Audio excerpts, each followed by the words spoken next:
नमस्कार, स्वागत है। आप देख रहे हैं मीडिया छत्तीसगढ़। वक्त हो चुका है आज छत्तीसगढ़ की दिन भर की खबरों को जानने का, तो आइए एक नजर डालते हैं खबरों पर फटाफट अंदाज में। बीजेपी मीटिंग, शाह और नड्डा की बैठक में टिकट बंटवारे पर हुआ मंथन, जल्द आ सकती है बीजेपी की दूसरी सूची। गुरुवार को बीजेपी के राष्ट्रीय अध्यक्ष जेपी नड्डा और केंद्रीय गृह मंत्री अमित शाह की अगुवाई में हुई बैठक में बची हुई सीटों के यहां पर प्रत्याशी चयन की कामयाबी की गई। चर्चा है कि मध्य प्रदेश की तर्ज पर छत्तीसगढ़ में भी कई यहां पर सांसदों को टिकट दिया जा सकता है। 1 अक्टूबर को दिल्ली में होने वाली केंद्रीय चुनाव समिति की बैठक प्रत्याशियों के नाम पर मुहर लगाई जाएगी। 3 अक्टूबर को जगदलपुर में प्रधानमंत्री नरेंद्र मोदी की सभा होनी है। ऐसे में माना जा रहा है कि पीएम मोदी की सभा के बाद प्रत्याशियों की दूसरी सूची जारी की जाएगी। रायपुर में 30 को निकलेगी गणेश झांकी, सुरक्षा में तैनात रहेंगे 600 जवान। राजधानी रायपुर में निकलने वाली गणेश झांकी की तारीख पर मुहर लग चुकी है। इस बार गणेश जी की भव्य झांकी 30 सितंबर यानी शनिवार को निकाली जाएगी। जिला प्रशासन झांकी की सुरक्षा व्यवस्था से जुड़ी तैयारियां शुरू कर दी है। जिला प्रशासन ने अधिकारियों को निर्देश दिया कि झांकी के दौरान जरूरी व्यवस्था दुरुस्त करें और सभी पुख्ता व्यवस्थाओं का ध्यान रखा जाए। इस बार शहर में 50 से अधिक झांकियां निकाली जाएगी। ये झांकियां शारदा चौक से रवाना होकर जय स्तंभ चौक, मालवीय रोड, सिटी कोतवाली चौक, सदर बाजार, सत्या बाजार और साथ ही कंकाली पारा चौक से होते हुए पुरानी यहाँ पर बस्ती थाने के सामने लाखेनगर चौक और सुंदर नगर, रायपुरा अंडरब्रिज से महादेव घाट तक जाएगी। गांव में हाथी आने पर अब फोन कॉल और एसएमएस से मिलेगी सूचना। वन मंडल में एनिमल ट्रैकिंग व साथ ही ओडीके ऐप हुआ प्रारंभ। साथ ही जल्द ही गरियाबंद वन मंडल क्षेत्र के लोगों को उनके आसपास हाथी आने की सूचना मोबाइल कॉल एवं साथ ही एसएमएस से मिलने लगेगी। वन विभाग ने इसके लिए बाकायदा 2 ऐप तैयार करवाए हैं, जिसके संचालन के लिए वन अधिकारी कर्मचारी को यहां पर विगत दिवस एक यहां पर वृहद कार्यशाला रखते हुए यहां पर प्रशिक्षण दिया जाएगा। प्रशिक्षण में बताया गया कि कैसे एनिमल ट्रैकिंग यहां पर सीजी एप्लीकेशन और साथ ही ओडीके कलेक्ट एप्लीकेशन में ग्रामीणों का रजिस्ट्रेशन करना है और कैसे हाथी की जानकारी मिलने पर यह दिखाई देने पर उसकी विस्तृत जानकारी ऐप में डालना है। दिव्यांग बोले, हालत देखकर नहीं देते नौकरी। रायपुर में निकाला पैदल मार्च, कहा 350 रुपये पेंशन में गुजारा नहीं, फर्जी लोगों को बर्खास्त करे। रायपुर में प्रदेश भर के दिव्यांगों ने अपनी मांगों को लेकर पैदल मार्च निकाला। दिव्यांग यहां पर कोटे के तहत यहां पर फर्जी नियुक्तियों को बर्खास्त करने और साथ ही यहां पर 5000 रुपये मासिक देने की मांग की है। दैनिक भास्कर ने वहीं यहाँ पर दिव्यांगों से बातचीत की। इस दौरान यहाँ पर उन्होंने अपनी समस्याएं बताई और साथ ही कहा कि हालत देखकर कोई नौकरी नहीं देता। दरअसल छत्तीसगढ़ दिव्यांग सेवा संघ ने पैदल मार्च 25 सितंबर को मुंगेली में निकाला था। बिलासपुर होते हुए यह यात्रा 27 सितंबर को रायपुर पहुंची। जिन जिलों से पैदल मार्च निकाला वहां कलेक्टर को ज्ञापन दिया गया। वहीं बुधवार को रायपुर में मुख्यमंत्री और साथ ही राज्यपाल के नाम भी ज्ञापन सौंपा गया। मातम में बदली ईद मिलादुन्नबी की खुशियां। रैली के दौरान हाथ में झंडा लिए डीजे वाहन में सवार युवक की करंट से मौत। सरगुजा जिले के सीतापुर में हुए एक हादसे में युवक की मौत से ईद यहां पर मिलादुन्नबी की खुशियां मातम में तब्दील हो गई। दरअसल मुस्लिम समाज द्वारा ईद यहां पर मिलादुन्नबी के मौके पर गुरुवार की सुबह नगर में रैली निकाली गई थी। इस दौरान यहां पर डीजे वाहन में सवार एक युवक के हाथ में रहा झंडा वहां से गुजर रहे हाई वोल्टेज बिजली की तार की चपेट में आ गया। इस दौरान करंट का झटका लगने से युवक की मौत हो गई। हादसे के बाद समाज द्वारा बाकी के यहाँ पर पूरे कार्यक्रम रद्द कर दिए गए। संगीत विश्वविद्यालय का रायपुर कैंप में नहीं चलेगा डिप्लोमा कोर्स, सीएम बघेल ने लिया निर्णय। सामने आई यह बड़ी वजह। पिछले दिनों राज्य सरकार ने खैरागढ़ इंदिरा कला एवं संगीत विश्वविद्यालय का off campus study centre Raipur में खोलने का निर्णय लिया था। इसमें 5 डिप्लोमा कोर्स आरंभ होने थे, लेकिन खैरागढ़ की जनता ने इसका जमकर विरोध किया। इसके बाद मुख्यमंत्री भूपेश बघेल ने खैरागढ़ की जनता की मांग को देखते हुए इस निर्णय को स्थगित कर दिया। दरअसल गुरुवार को खैरागढ़ विधायक यशोदा वर्मा ने मुख्यमंत्री से मुलाकात की थी और डिप्लोमा कोर्स रायपुर में आरंभ करने के निर्णय के प्रति खैरागढ़ वासियों के विचार से अवगत कराया था। मुख्यमंत्री ने कहा कि जन संभावनाएं सर्वोपरि होती है, उनकी संतुष्टि हमारी पहली प्राथमिकता है। शासन द्वारा कोई भी ऐसा निर्णय नहीं लिया जाएगा जिससे खैरागढ़ की जनता की थोड़ी भी असंतुष्टि झलकी। छत्तीसगढ़ सहित 5 चुनावी राज्यों में इलेक्शन की उल्टी गिनती शुरू। जाने प्रदेश में कब से लागू होगी आचार संहिता। छत्तीसगढ़ सहित 5 यहाँ पर चुनावी राज्यों में इलेक्शन की उल्टी गिनती शुरू हो चुकी है। राजनीतिक पार्टियों के साथ इन राज्यों की जनता और साथ ही पूरा प्रशासनिक अमला चुनाव आयोग की तरफ यहाँ पर टकटकी लगाए हुए हैं। सभी को चुनाव कार्यक्रम के साथ आचार संहिता लागू होने का इंतजार रहा है। इसके साथ ही आचार संहिता को लेकर अटकलों का दौर भी शुरू हो गया है। कुछ लोग कह रहे कि यहाँ पर 3 अक्टूबर के बाद आचार संहिता लागू हो सकता है, तो वहीं त्योहारों को देखते हुए इस बार यहाँ पर 15 अक्टूबर के बाद आचार संहिता लागू होने की बात कही जा रही है। इसी बीच प्रधानमंत्री नरेंद्र मोदी के चुनावी राज्यों के यहाँ पर दौरा कार्यक्रम को देखते हुए यहाँ पर आचार संहिता लागू किए जाने को लेकर बड़ा संकेत मिल रहा है। स्टाफ की कमी से जूझ रहे बैंक कर्मचारियों में नाराजगी। एम्प्लॉइज एसोसिएशन ने किया आंदोलन का आह्वान। 13 दिनों तक बंद रहेंगे बैंक। साथ ही यहाँ पर बैंक एक बहुत ही महत्वपूर्ण सार्वजनिक उपयोगिता सेवा है जो बड़ी संख्या में ग्राहकों, खाताधारकों और साथ ही सामान्य बैंकिंग जनता को सेवा प्रदान करती है। 1969 में बैंकों का यहाँ पर राष्ट्रीयकरण के बाद सुदूर गांव से देश के यहाँ पर सभी हिस्सों में बैंक शाखाएं खोलेगी। इस शाखा विस्तार के अनुरूप यहाँ पर बैंकों द्वारा कर्मचारी की भर्ती की जा रही थी। वहीं हाल ही यहाँ पर वर्षों में बैंकों के ग्राहकों की संख्या कई गुना बढ़ गई। वहीं यहाँ पर कारोबार की यहाँ पर कुल मात्रा में भारी वृद्धि हुई है, लेकिन इसके परिणाम स्वरूप कर्मचारियों पर काम का बोझ है असहनीय रूप से बढ़ गया है। बैंकों में यहाँ पर पर्याप्त भर्ती नहीं हुई है। इस तरह की समस्याओं को लेकर छत्तीसगढ़ बैंक एम्प्लॉइज एसोसिएशन आंदोलन का आह्वान किया है। मल्लिकार्जुन खड़गे और मुख्यमंत्री भूपेश बघेल ने दी बलौदाबाजार भाटापारा जिले को बड़ी सौगात। 266 करोड़ 40 लाख रुपए के 264 विकास कार्यों का हुआ लोकार्पण और भूमि पूजन।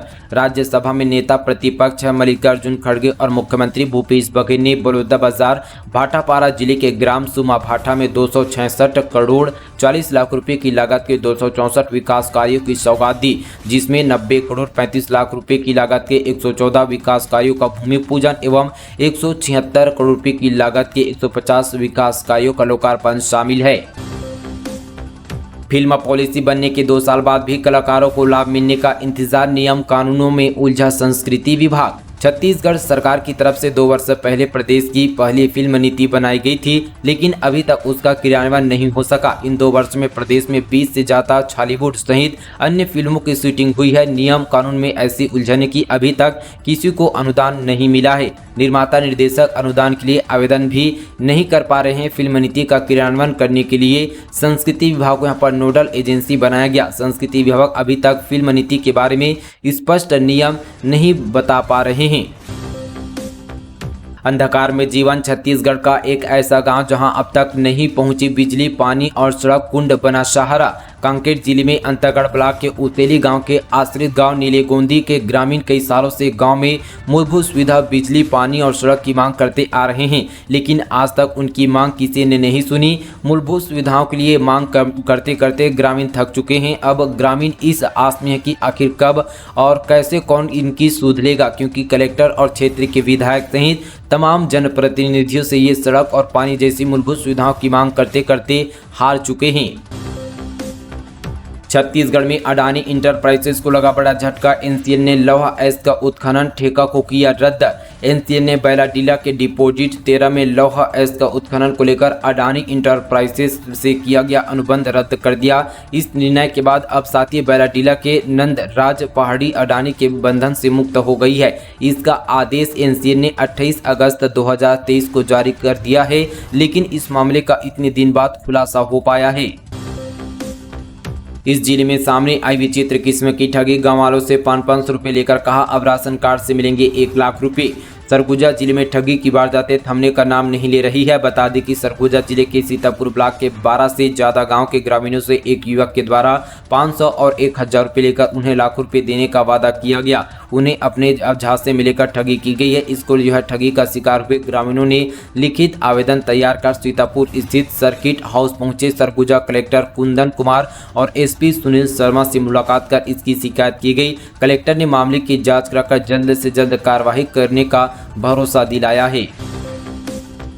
पीएमजीएसवाई की बैरियर में ट्रक चालकों से अवैध वसूली, पैसा देकर भारी वाहन नए रोड पर भर रहे हैं फर्राटे, गड्ढों में तब्दील हो रही है सड़क। जतपुर नगर से बड़ी खबर। प्रधानमंत्री ग्राम सड़क योजना के अंतर्गत निर्मित सड़कों को भारी वाहनों से होने वाली क्षति को रोकने के लिए लगाया गया बैरियर वाहन चालकों से अवैध वसूली का केंद्र बन गया है। बैरियर में तैनात कर्मचारी प्रति वाहन 100 रुपये से 200 रुपये लेकर वाहनों को सड़क से पार होने दे रहे हैं। इससे सड़क यहाँ पर गड्ढे में तब्दील होती जा रही है। वहीं इस पूरे मामले में जिम्मेदार अधिकारी पल्ला झाड़ रहे हैं। उनका कहने की बैरियर और साथ ही उनमें तैनात कर्मचारी संबंधित ठेकेदार के हैं। विभाग का इससे कोई लेना देना नहीं है। किसानों की बल्ले बल्ले। अब राजीव गांधी किसान न्याय योजना के लिए इस दिन तक होगा पंजीयन। कबीरधाम जिले में खरीफ वर्ष 2023 में बोए जाने वाले विभिन्न फसलों का एकीकृत किसान पोर्टल में पंजीयन कराए जाने की प्रक्रिया प्रारंभ है। कृषकों के पंजीयन के लिए आवश्यक दस्तावेजों में ऋण पुस्तिका B1, आधार कार्ड, बैंक पासबुक की छाया प्रति के साथ निर्धारित प्रपत्र में आवेदन संबंधित समितियों में जमा करना होगा। साथ ही जमा किए गए आवेदन दस्तावेजों के आधार पर एकीकृत किसान पोर्टल पर कृषकों का पंजीयन सेवा सहकारी समिति के ID के माध्यम से किया जाएगा। पोर्टल पर पंजीकृत यहाँ पर करने की अंतिम तिथि 31 अक्टूबर निर्धारित की गई है। छत्तीसगढ़ में डेंगू के बाद स्वाइन फ्लू का कहर। अब तक मिल चुके हैं 3 पॉजिटिव। भिलाई में 2 मरीजों की मौत। दरअसल यहाँ पर दुर्ग जिले में डेंगू के बाद अब साथ ही स्वाइन फ्लू का कहर बरपा रहा है। भिलाई के पंडित जवाहरलाल नेहरू चिकित्सालय सेक्टर 9 में स्वाइन फ्लू से 2 पीड़ितों की मौत होने से स्वास्थ्य विभाग में हड़कंप मच गया है। वहीं एक बच्चा इलाज के बाद यहाँ पर स्वस्थ हुआ है। मिली जानकारी के मुताबिक दिल्ली राजरा से पहुंचे यहाँ पर 70 वर्षीय एक यहाँ पर रिसाली के 80 वर्षीय बुजुर्ग की मौत स्वाइन फ्लू से हुई है। भिलाई में एक साथ यहाँ पर 2 स्वाइन फ्लू पीड़ितों की मौत के बाद स्वास्थ्य विभाग अलर्ट हो गया है। विधानसभा चुनाव 2023 रायपुर में लगेगी प्रदेश भर के IGSP की क्लास। चुनाव के दौरान कानून व्यवस्था संभालने का दिया जाएगा प्रशिक्षण। विधानसभा चुनाव को देखते हुए यहाँ पर शासन प्रशासन ने कमर कस ली है।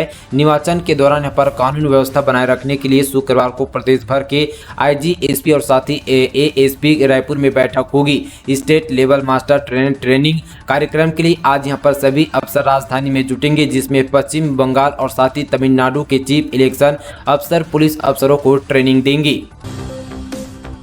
जाको राखे साइया मार सके ना कोई। जर्जर मकान गिरने से मलबे में दबी महिला 3 घंटे की मशक्कत के बाद सुरक्षित बाहर निकाला गया।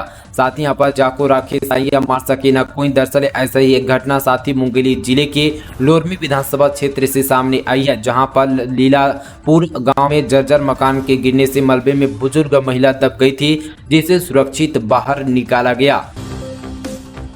खरगे ने बागेश्वर धाम सरकार पर कसा तंज। बोले बिना सोचे समझे नौजवान बन रहे हैं साधु, दिखा रहे हैं जादू चमत्कार। कांग्रेस अध्यक्ष मल्लिकार्जुन खड़गे ने गुरुवार को भाटापारा में श्रमिक सम्मेलन में बागेश्वर धाम सरकार पंडित धीरेन्द्र शास्त्री पर तंज कसते हुए बड़ा बयान दिया है। उन्होंने कहा कि कुछ लोग जादू दिखाते हैं, जंतर मंतर दिखाते हैं। आजकल बगैर सोचे समझे बहुत से नौजवान लोग भी साधु बन रहे हैं। मैं किसी का नाम नहीं लेना चाहता। जंतर मंतर बताते हैं। अधर में जिंदगी 3 सूत्री मांगों को लेकर महाविद्यालयों के अतिथि व्याख्याता का प्रदर्शन। मुंडन करवाकर जताया विरोध। महाविद्यालय के अतिथि व्याख्याता अपनी 3 सूत्री मांगों को लेकर प्रदर्शन कर रहे हैं। तूता धरना स्थल में राज्य स्तरीय पर प्रदर्शन जारी है, जहां अतिथि व्याख्याता ने मुंडन करवाकर अनोखे तरीके से विरोध जताया। बता दें कि अतिथि व्याख्याताओं का कहना है कि हमारी जॉब सुरक्षित नहीं है, हमें कब बाहर निकाल दिया जाएगा इसका कोई पता नहीं होता। मानसिक वेतन पूरे यहाँ पर 12 माह का भुगतान किया जाए, वहीं पर कालखंड के हिसाब से भुगतान बर्खास्त नहीं करेंगे। मध्य प्रदेश की तरफ 50,000 रुपये एक मुफ्त वेतनमान करने की मांग की गई। वही मांग पूरी नहीं होने पर जो है चुनाव में सत्ता परिवर्तन की चेतावनी भी दी गई है। जगदलपुर आएंगे पीएम मोदी। विभिन्न समाज की महिलाओं से मिली लता उसेंडी। आम सभा में आने का दिया निमंत्रण। प्रधानमंत्री नरेंद्र मोदी के बस्तर आगमन और 3 अक्टूबर को लालबाग मैदान में होने वाली आम सभा की तैयारियों में भारतीय जनता पार्टी ताकत झोंक रही है। भाजपा राष्ट्रीय उपाध्यक्ष लता उसेंडी ने गुरुवार को महिला मोर्चा कार्यकर्ताओं के साथ शहर में विभिन्न समाज की महिलाओं से संपर्क किया। महिला आरक्षण बिल संसद में बिना किसी गतिरोध के पारित कराने वाले प्रधानमंत्री मोदी की आम सभा में आने के लिए साथ ही उन्हें निमंत्रित किया गया।